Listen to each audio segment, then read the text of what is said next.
Hi, this is Charting Man Dan of TheChartGuys.com, home of technical analysis education. Click the link for a free week trial, no credit card required, and gain access to our multiple live broadcasts daily, community chat room, educational videos, nightly watch lists, and more. Invest in your education and future and join the community today.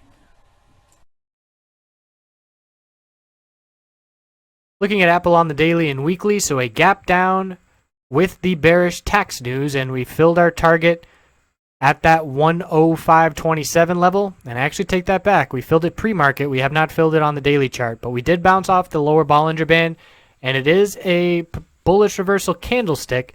Needs to see follow through. We've now seen a pretty significant pullback the last 5 days, and the signal that this pullback was coming was number one, the loss of the middle Bollinger Band on the daily, and number two, the rejection from the weekly 100-week resistance. So I've been highlighting that in these videos for about 2 weeks now, giving my opinion that I didn't think we would get over that 100-week moving average resistance because of how extended we were to the upside. We'll look at that in a moment.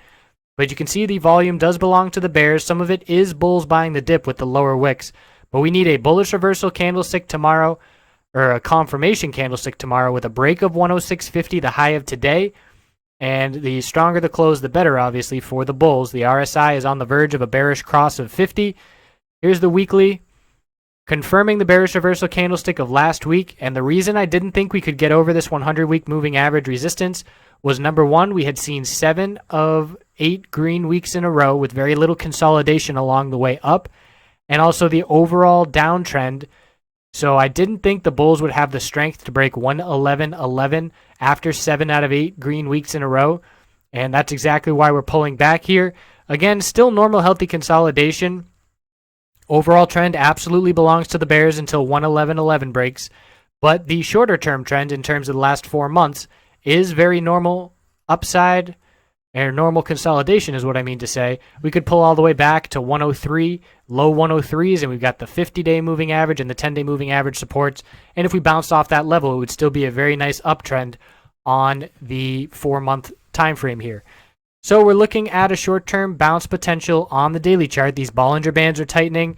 SPY had a little bit of a rally, the S&P 500 at the end of the day today, and we're going to see if that carries over into tomorrow. And if it does, we're looking for a break of 106.50 to indicate some short-term bounce. And if you think Apple has more downside to come, middle Bollinger Band resistance could be a bearish entry target. And we do know the event is coming up on September 7th, and history has dictated that we see some short-term upside into that event and then potentially a sell the news reaction. But certainly want to be utilizing technical analysis along with that and not just saying, oh, there's an event, it's going to go up until the event. So we'll check back in tomorrow and see what kind of follow through we get. Don't lose sight of this gap at 105.27, but we also have a gap way down here at 97.44. I don't think we're going to fill that anytime soon. So I wouldn't say we have to fill this 105.27 gap on this pullback. Tomorrow is going to be very telling, as will this lower Bollinger Band support. See you then.